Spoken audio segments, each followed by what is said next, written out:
Meus irmãos e minhas irmãs, mais uma vez estamos aqui através do canal EBD em Ação para mais um vídeo aula, mais uma lição. Hoje estaremos estudando a lição de número 12, que está datada do dia 13 de outubro de 2024. E o título desta lição é As Promessas de Deus para Israel. O textuário está em Gênesis capítulo 12, versículo 13. E abençoarei os que te abençoarem, e amaldiçoarei os que te amaldiçoarem. E em ti serão benditas todas as famílias da terra. A verdade prática. Ainda que a queda espiritual tenha ocorrido com Israel, há uma gloriosa promessa ao remanescente fiel. Então nós vemos aqui hoje nessa lição as promessas divinas para Israel, que foram proferidas há mais de 4.000 anos antes de Cristo.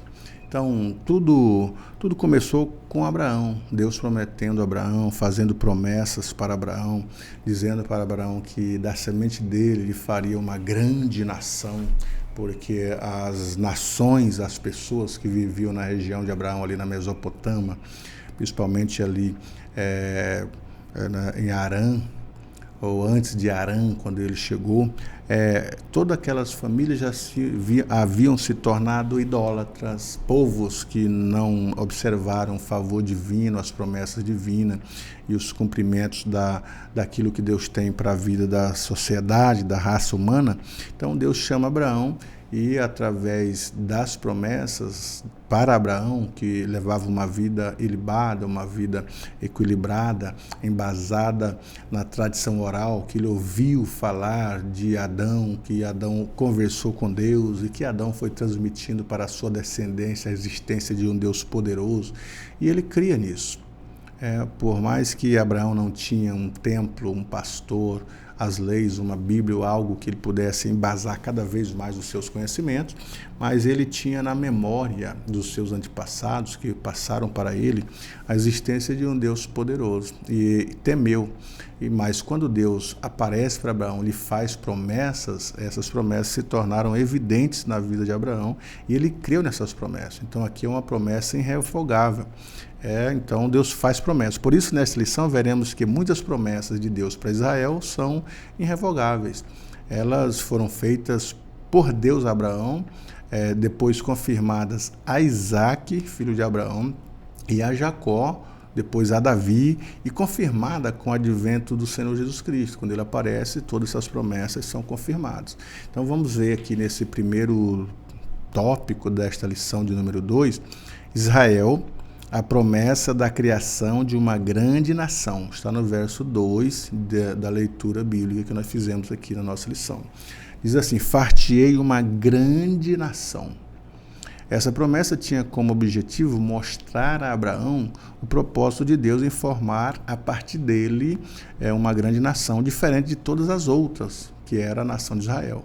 Diferente das já que haviam em Babel, os babilônicos, a Caldeia e outras pessoas ali, os fenícios, que são também um dos mais antigos, e também os fenícios são os dominantes aí da navegação, mas todos eles distantes de Deus, idólatras. Então Deus queria formar uma nação que atendesse os seus propósitos e levasse os seus chamados através das suas promessas. Então, por isso que Deus chama Abraão e promete da descendência dele fazer uma nação grande. Então, ao longo da história, esse propósito se cumpriu de maneira evidente e poderosa, através de milagres, como vamos ver hoje. Quando Deus disse a Abraão que ele seria pai de uma grande nação, observe já o milagre. O patriarca já tinha 95 anos. E a sua esposa, Sara, era estéril. E anos depois, Deus renovou a sua promessa de criar uma grande nação a partir de Abraão.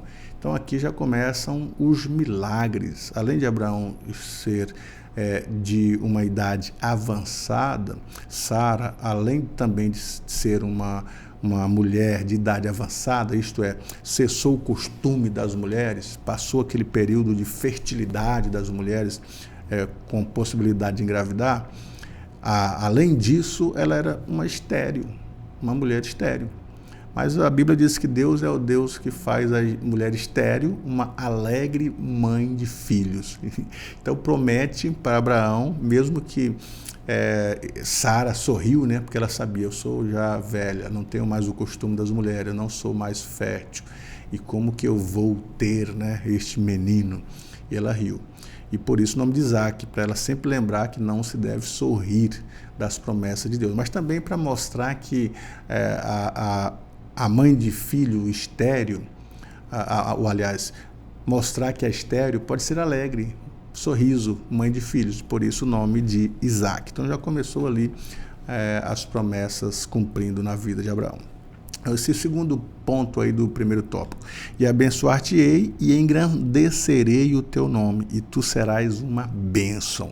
Deus desejou promover o nome de Abraão numa dimensão jamais imaginada pelo patriarca. Entretanto, a promessa não era meramente materialista. A bênção material deveria carregar um testemunho espiritual. E tu serás uma bênção. Nenhuma nação teria dúvida de que era Deus que faria isso com Abraão. Era uma promessa, por mais significativa, pois Abraão era filho de uma família idólatra. O pai dele fabricava ídolos. Ele foi chamado para fora sai da tua terra, sai da tua parentela e vai para uma terra que eu vou te mostrar. Então, Deus o escolheu para ser pai de um povo que ainda surgiria, seria o povo de Israel. A história hebreia comprova que o patriarca Abraão foi, de fato, uma grande bênção para os israelitas. E quando Deus faz promessas, né, para Abraão, a gente observa que Deus chama Abraão e diz assim: Abraão, conte as areias do mar, se as pode. E diz para ele: assim será a tua descendência. Conte as estrelas do céu. Disse: assim será a tua posteridade. Então, assim, quando Deus manda Abraão contar as areias do mar, eles falam das promessas de bênçãos materiais que são da terra. Mas quando ele fala para contar as estrelas do céu, que também seriam promessas de bênçãos espirituais. Então, assim, Abraão foi uma bênção para os seus descendentes, para todas as famílias, uma bênção material. Hoje em dia a gente vê os acordos de paz, acordos políticos, as alianças que o Brasil tem, né, com Israel, que os Estados Unidos têm com Israel e as demais nações. Então são as bênçãos materiais. Mas também é a partir de Israel que nós conhecemos o Messias. A fé provém de lá. A nossa cultura judaica cristã, o cristianismo a partir do judaísmo. Então a gente vê também essas promessas espirituais sendo cumpridas na vida das famílias da terra, como Deus havia dito. Então são promessas cumprindo conforme o decreto divino. Nesse terceiro ponto ainda do primeiro tópico: e abençoarei os que te abençoarem, e amaldiçoarei os que te amaldiçoarem. Essa foi uma promessa dupla, de bênção e de maldição. Na verdade, Abraão seria uma grande influência para os que se relacionavam com ele, de modo que Deus abençoaria os que o auxiliassem, Abraão, e castigaria quem o amaldiçoasse. Esse evento faria de Abraão uma influência mundial que perduraria em sua posteridade. Guarde isso. Este evento, essa promessa de abençoar os que te abençoarem, amaldiçoar os que te amaldiçoarem, duraria para a sua posteridade. Além disso, essa promessa é confirmada em números: benditos que te abençoarem e malditos que te amaldiçoarem. Ao longo da história de Israel, nós vemos exatamente isso. As pessoas que abençoaram Israel, elas foram prósperas, e as pessoas que amaldiçoaram, elas viram seu milagre sendo perdido. Um exemplo disso foi na Segunda Guerra Mundial. Antes da Segunda Guerra Mundial, a gente percebe que a Alemanha estava contra o povo judeu, querendo dizimar o povo judeu, o antissemitismo. E a Inglaterra, nesse período, era a primeira potência econômica mundial. Era aquela bipolaridade, os irmãos devem lembrar, entre a União Soviética, a antiga Rússia, né, a antiga União Soviética, com a Inglaterra. Eram os dois polos. Os Estados Unidos era apenas colônia da Inglaterra. A Inglaterra era potência no mundo economicamente, vinha da Revolução Industrial do século XIX, então era um poder econômico extraordinário. Mas a Inglaterra foi conveniente com Adolf Hitler. E quando os judeus estavam fugindo da Alemanha e até mesmo das suas localidades, das suas terras, com medo da perseguição e da morte que Hitler havia colocado sobre os judeus, a Inglaterra devolveu navios cheios de judeus. A princípio, parecia que eles receberiam esses refugiados, mas receberam para devolvê-los de mãos beijadas para o povo alemão, em especial para Adolf Hitler. O resultado foi que, posteriormente, com essa questão de não abençoar o povo judeu, a Inglaterra deixou de ser potência mundial. Ela não é mais a única potência econômica mundial. Por mais que tenha recebido aí no século XIX, XVIII, XIX, essa característica da revolução industrial, ter começado ali com as indústrias, mas ela hoje não é potência mundial. Existem outras nações que são mais economicamente do que a Inglaterra. Além disso, o cristianismo que invadiu a Inglaterra no século XVII com John Wesley, hoje não é mais assim. Por mais que os países sejam cristãos ali, anglicanos e etc., mas o avivamento deixou a Inglaterra. Hoje o ceticismo tomou conta da Inglaterra. Os templos de adoração e de louvor, hoje são cinemas, hoje são algum outro empreendimento, menos um templo de adoração. De tal forma que a frieza espiritual invadiu a Inglaterra, que a gente precisa enviar missionários para a Inglaterra para levar novamente o evangelho, reavivar aqueles corações gelados que estão distanciados do avivamento espiritual. E, por outro lado, enquanto isso, Oswaldo Aranha estava na ONU em 1947, quando a ONU propôs criar novamente o Estado de Israel, porque eles observavam que os judeus estavam espalhados pelo mundo e os direitos humanos clamavam por eles de volta na sua terra. E o Oswaldo Aranha, quando era o secretário da ONU, era o brasileiro, quando empatou 13 votos favoráveis à criação do Estado de Israel e 13 votos contrários. Quando dava empates, então o secretário dava o voto Minerva, o voto de desempate. E ele deu esse voto de desempate e favoreceu Israel, abençoou Israel para criar novamente o Estado de Israel depois de quase 2000 anos, desde 70 depois de Cristo, dizimados e voltando agora em 48. E o resultado é que o Brasil deixou aquele país colônia, deixou de ser aquele país colônia e de repente recebe a sua independência posteriormente e a gente vê o milagre da cana-de-açúcar, a famosa economia do café com leite, que é o café, a produção de café no estado de São Paulo e a produção de gado no estado de Minas Gerais. E o Brasil, economicamente, a partir daí, ele foi sendo favorecido, milagrosamente se destacando entre as demais nações econômicas do mundo. Então, abençoarei os que te abençoarem, amaldiçoarei os que te amaldiçoarem, é algo que perdura aí pela posteridade de Israel e não está restrito apenas a Abraão. Nesse quarto tópico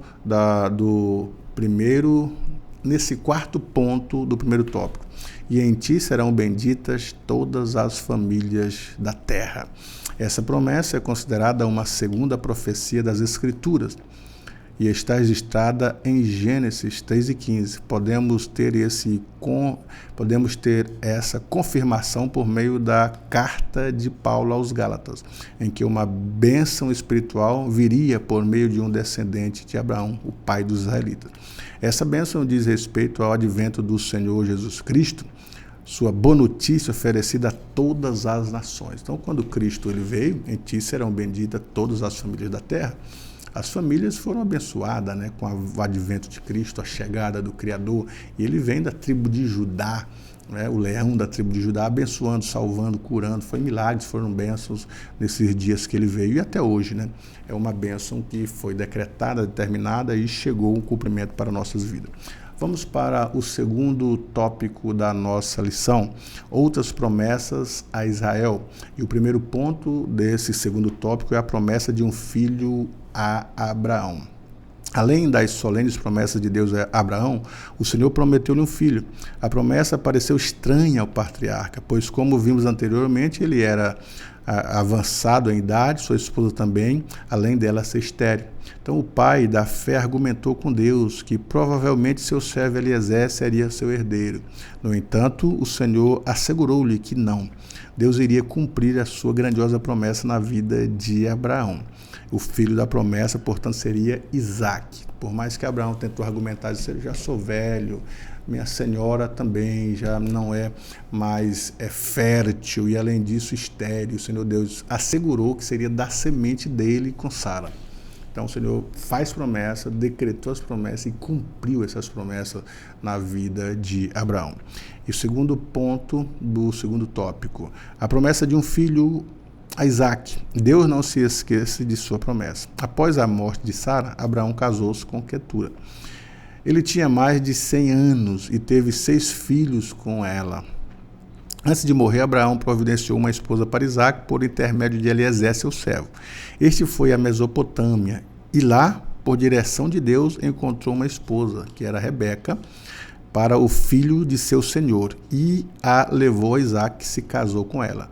No tempo próprio, ela deu à luz a 2 filhos gêmeos, Esaú e Jacó. E é interessante também dizer que Sara era estéril, mas Deus havia feito promessas e cumpriu essas promessas na vida de Sara. E Rebeca, da mesma forma, Rebeca era estéril.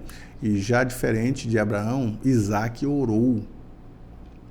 Isaque orou no ventre de sua esposa e ela se tornou fértil. Então a promessa de Deus cumpriu, ela dando essa luz a esses gêmeos, que é Esaú e Jacó. Então a promessa renovada, terceiro ponto do segundo tópico. O Senhor falou com Isaque e reiterou a promessa feita a Abraão de que lhe daria aquelas terras. Isaque foi considerado o herdeiro da promessa e por isso, antes de morrer, concederia bênçãos para seus filhos. Esaú perdeu seu direito de primogenitura, pois o trocou por um prato de comida. Orientado por seu pai, Jacó foi à casa de Labão, onde se casou com Raquel, que era estéril. E por estratégia de Labão, Jacó se uniu com Léia e teve 6 filhos com ela. Mais tarde, Deus abriu a madre de Raquel e esta concebeu 2 filhos. Com a sua serva Bila, Jacó teve 2 filhos. Com Zilpa, serva de Léia, mais 2 filhos, perfazendo as 12 tribos de Israel. Teve mais uma filha com Léia, chamada Diná. Então aqui as promessas sendo cumpridas, os 12 filhos, 12 tribos. Na época de Abraão, Canaã era habitada pelos jebuseus, pelos cananeus, pelos filisteus. E então, mas Deus prometeu para Abraão aquelas promessas, aquelas terras. Por mais que Abraão não viu o cumprimento delas chegarem para os seus filhos, os seus netos, mas ele acreditou nas promessas. Agora, na época de Isaque, também Isaque não viu essas terras sendo cumpridas, de todas aquelas terras de Canaã serem de sua descendência, mas as promessas foram renovadas. Agora, Jacó, estando no Egito, já entrou no Egito com mais de 72 almas, e esses meninos, 12 filhos, se tornaram uma nação, 12 tribos. E essas 12 tribos foram que tomaram as terras de Canaã e se apossaram das promessas de Deus, que eram as terras de Canaã. E Jacó também não viu esse evento, mas Josué meteu o povo na terra de Canaã e colocou as 12 tribos alojadas ali, destruindo então os filisteus, os jebuseus, os cananeus, os heveus, os girgazeus. Todos esses povos que habitavam ali foram expulsos e eles tomaram como posse aquela terra e como promessas de Deus para a sua vida. Claro que ficou pelas promessas que Deus prometeu para Abraão, desde o grande rio Eufrates até o rio Nilo, ainda falta muito. E mesmo nos tempos do povo de Israel, no Reino Unido, o que mais andou próximo de adquirir todos os limites das terras prometidas para Abraão foi Salomão. Mas ainda faltou conquistar algumas terras. Mas essas terras serão conquistadas no milênio. Todos os limites que Deus prometeu a Abraão, o grande rio Eufrates, lá em cima, na Mesopotâmia, até o Nilo, até o deserto ali do Mar Vermelho, baixa o delta do Nilo, que é a divisão das terras de Israel, serão de Israel no milênio. Hoje o povo de Israel não tem 40% daquilo que Deus prometeu. Salvo engano, eles têm 30% do que eram as terras do povo de Israel. Estão ainda nas mãos dos árabes e de outras pessoas no Oriente. Promessa do reino do Messias. Por intermédio do profeta Isaías, Deus falou com o Messias. Deus falou que o Messias nasceria da descendência de Jessé, pai de Davi, para redimir Israel e a humanidade. Por isso o Senhor Jesus é chamado de o Filho de Deus, o Emanuel. Eis que a virgem conceberá e dará à luz um filho, e ele será chamado pelo nome de Emanuel, que traduzido é Deus conosco. Então aqui a promessa da vida de um Messias, e que esse Messias nasceria da tribo de Judá, viria de Israel. Então Deus escolhe, olha só, o propósito de Deus através dessas promessas. Escolhe uma família, a família de Abraão, e dessa família promete filhos, e vem Isaac, e promete mais filhos, vem Jacó e Esaú. E de Jacó, 12 filhos, 12 tribos, uma nação. E desta nação promete o Salvador. E o Salvador seria o Emanuel, que é o Deus conosco. Então, promessas advindas a partir das promessas de Abraão. Então, Deus é fiel para cumprir suas promessas, vela pelas suas promessas, o que ele promete, ele cumpre, e a gente deve estudar muito sobre a questão de Israel. Vocês aí, ou nós aí que estamos nesse trimestre, falando nessa segunda lição sobre as promessas de Israel, saber o cenário mundial, o geopolítico, as promessas que Deus tem com Israel, o que acontece no Oriente, o porquê que acontece no Oriente, porque o mundo é contra Israel, e estudar o futuro de Israel, porque também eles estão inseridos nas promessas futuras. Terceiro e último tópico da nossa lição, a promessa de salvação para Israel e a queda de Israel. O Novo Testamento mostra claramente a queda de Israel. A nação não conseguiu exercer o papel de nação sacerdotal no meio de outras nações. Por isso, o capítulo 9 a 11 da Epístola aos Romanos trata de algumas questões que muitos cristãos dos dias atuais se fazem hoje. Como as promessas de Deus para Israel podem permanecer válidas hoje? Elas foram revogadas. De fato, Israel permanece em rebelião contra Deus, porque a nação não reconheceu o Senhor Jesus como o seu Messias verdadeiro. Então Deus faz promessa de enviar o Messias, mas o povo de Israel estão vivendo ali sob os julgos de Roma. Altos impostos, assolação, a servidão, sendo explorado a sua economia, sem saúde, sem emprego, sem alimentação, sem moradia. Foi esse cenário que Jesus veio. Mas o povo de Israel esperava um Messias que viesse livrar Israel dos julgos de Roma, dos altos impostos, da servidão. Eles esperavam um Messias que viesse talvez aí com 1 milhão de soldados, com os cavalos aparelhados para lutarem contra Roma. E de repente aparece Jesus, o Messias, o Salvador, como diz o texto do profeta menor, pobre e necessitado. O Salvador nasce numa manjedoura, numa humilde família pobre, que ofereceu no dia da apresentação dele no templo um casal de pombos. Era a oferta da família pobre. Então eles viram a possibilidade de não ganhar nada e de não aceitar esse Messias, e não aceitaram o Messias, e rejeitaram, desprezaram Jesus. De tal fato que quando Pilatos reconhecia que Jesus era inocente e simplesmente eles estavam querendo julgar Jesus ou condená-lo por uma questão religiosa, Pilatos diz assim: vocês querem que eu solte quem? Barrabás ou Jesus? E eles disseram: solte Barrabás. E Pilatos: o que eu faço com o sangue desse justo? E o texto: caia sobre nós e sobre os nossos filhos. E 70 anos depois da partida de Cristo, 60 anos depois de Cristo, o imperador Vespasiano mandou seu filho, general Tito, ir destruir Jerusalém, que os judeus queriam de qualquer forma sair do jugo de Jerusalém, do jugo de Roma. E o imperador Vespasiano mandou seu filho, general Tito, invadi-lo com os soldados. E eles foram invadir Jerusalém, destruíram a cidade, levaram os judeus cativos, e a partir daí eles foram espalhados pelo mundo. Acabou a nação de Israel, aliás, o território de Israel. Nos mapas mundos da época sumiram, colocavam ali só território da Grã-Bretanha. Israel não existia mais.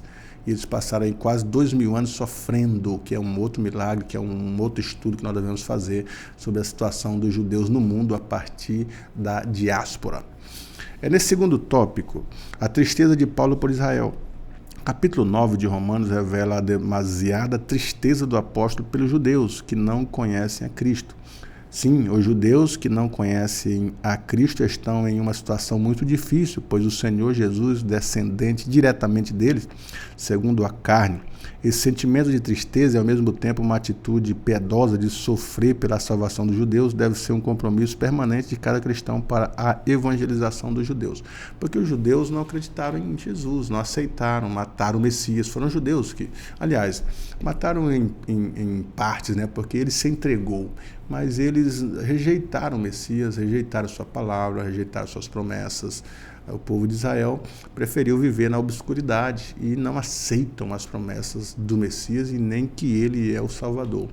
Inclusive, quando ele ressuscitou, as autoridades israelitas pagaram os soldados para eles mentirem, dizendo que os judeus haviam roubado. Receberam altas somas de dinheiro. E até hoje eles não creem em Jesus Cristo. Então vão crer de uma forma piedosa na grande tribulação, que eles vão reconhecer que de fato ele é o Messias e de uma forma drástica. Mas hoje, pela graça, eles não querem Jesus, desprezam Jesus, não aceitam as suas promessas. E por isso Paulo aqui está entristecido com esta decisão do povo, seu povo, não entenderem que ele era o Messias. E a nossa missão é fazer missões em Israel, levar Cristo para Israel, mostrar que de fato ele é o Messias, se compadecer. Então as cartas de Paulo mostram a sua tristeza para com aqueles que rejeitaram a Jesus. Veio para os que eram seus, mas os seus não o receberam.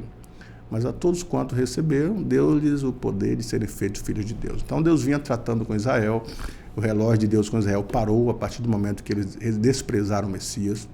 Deus começa a tratar com os gentios, abrir um espaço aí no tempo chamado Tempo da Graça para tratar com os gentios, chamado Tempo dos Gentios. Deus está tratando, surge a igreja nesse período, a igreja evangeliza Israel, o relógio está parado, volta logo após a tribulação, volta logo após o arrebatamento, o relógio volta a funcionar para Israel e o tempo começa a contar e as promessas começam a acontecer de fato, de novo, para o povo Israel. Nesse terceiro ponto do terceiro tópico, promessa de salvação a Israel. Quando orava por Israel, o apóstolo expressa o seguinte, dos quais é a adoção de filhos, e a glória, e os concertos, e a lei, e o culto, e as promessas, dos quais são os pais, e dos quais é Cristo, segundo a carne, o qual é sobre todos. Deus bendito eternamente. Amém. Ele faz essa oração em Romanos 9, do verso 3 ao 5. Essas qualificações mostram que Deus cumpre a sua palavra prometida àqueles homens que o buscam com sinceridade. Por isso a Bíblia assegura que Israel será salvo, ainda que não totalmente. A Bíblia diz que esse povo será chamado de filhos do Deus Altíssimo, que o remanescente fiel de Israel será salvo. O libertador que virá de Sião fará isso. Na volta gloriosa de Jesus, a volta em glória, quando ele vem para implantar o seu reino, o povo de Israel vai reconhecer que de fato ele é o Messias. E ele então vem implantar seu reino, vai falar com o povo de Israel, a igreja de nós estaremos com ele, ele implantará o milênio, que é 1000 anos de paz, prosperidade, ausência de guerra, o diabo preso, sem a tentação para tentar os que habitam sobre a terra, e o governo de Deus será um governo absoluto, um governo sempiterno, onde Deus vai mostrar como que se governa de fato o mundo. Muitas pessoas, muitos líderes quiseram implantar aí um reinado sempiterno, um reinado duradouro. Nabucodonosor tentou colocar um reinado duradouro. Hitler tinha uma ideia de aparelhar o mundo diante do seu governo. Stalin, Mussolini e tantos outros, né? Mas o único que vai conseguir reinar, e vai reinar 1000 anos, com equidade, economia equilibrada, moradias para todos, né? Vai ter a ação social, e vai ter também a questão do aparelhamento em relação à educação, à sociedade, né? A desigualdade social acabará. Vai ter uma igualdade social na economia, em todas as áreas, porque o texto da Bíblia fala que o Senhor Deus vai reinar com equidade. E nesse tempo o destaque será a terra de Israel, a nação de Israel. Eles terão suas terras com todos os limites que Deus prometeu a Abraão, restituídos, serão nação próspera e abençoada, como diz o profeta, que todas as demais nações encontrarão um judeu, agarrará nas suas vestes e vão dizer para eles: me leve até Jerusalém, porque eu quero contemplar o Deus de Israel que tem abençoado a todos vocês. Então, a gente vê as promessas de Israel sendo cumpridas mediante as promessas e também a implantação do milênio para Israel. Mas hoje eles não acreditam na salvação ou no Salvador. E por isso que no final só um remanescente que será salvo. Até porque a salvação é através de Cristo Jesus. E quem crê, esse será salvo. Agora, quem não crê será condenado. Mas um remanescente dos judeus aceitarão Jesus como Salvador, como Messias, se entregará a Ele, então receberá a salvação. Já partindo para a nossa conclusão, as promessas de Deus para Israel não podem falhar. O que Deus prometeu a Abraão, a Isaac e a Jacó se cumpriu em parte e terá seu cumprimento pleno nos tempos futuros, quando o Senhor Jesus voltar em glória e implantar o seu glorioso reino do milênio. Lembremos da palavra de compromisso do Senhor: ainda antes que houvesse dia, eu sou, e ninguém há que possa fazer escapar das minhas mãos. Operando eu, quem impedirá? Então são as promessas de Deus para o povo de Israel. Ele vem com poder e grande glória, implantará o milênio, a igreja estará com ele reinando. Então já é promessas sendo cumpridas para Israel, promessas sendo cumpridas para o povo, para a igreja que estaremos presentes, para o mundo. São escatologias, promessas futuras, profecias futuras. E como eu disse, acreditamos nisso porque as que ele disse no passado que se cumpriria, se cumpriram cabalmente. Aqueles disse que cumpriria nos nossos dias estão cumpridos. Então, a futura com certeza cumprirá. Nós cremos nisso, esperamos nisso em Cristo, nosso Salvador e Criador. Deus em Cristo abençoe a sua vida nessa aula de hoje. Você pode explorar muito mais a história de Israel sobre isso, as promessas, que ainda há muito para se explorar, porque nesse tempo, espaço de tempo de videoaula não dá para falar sobre tudo, mas pelo menos aquilo que está relacionado aqui nesses tópicos. Agora, se você está assistindo esse vídeo e ainda não é inscrito no canal, inscreva-se no canal. E você que já é inscrito, divulgue, mande esse vídeo para outras pessoas serem abençoadas através desses estudos. E dá um likezinho, quando você dá um like, dá um joinha no vídeo, o YouTube entende que esse vídeo está sendo bem recebido e vai continuar monetizando aí para que outras pessoas continuem sendo abençoadas. Ativa o sininho aí, porque quando você ativa o sininho, você vai ser notificado das demais videoaulas que eu vou postar aqui, vai chegar em primeira mão para você. Deus em Cristo vos abençoe, até a próxima aula.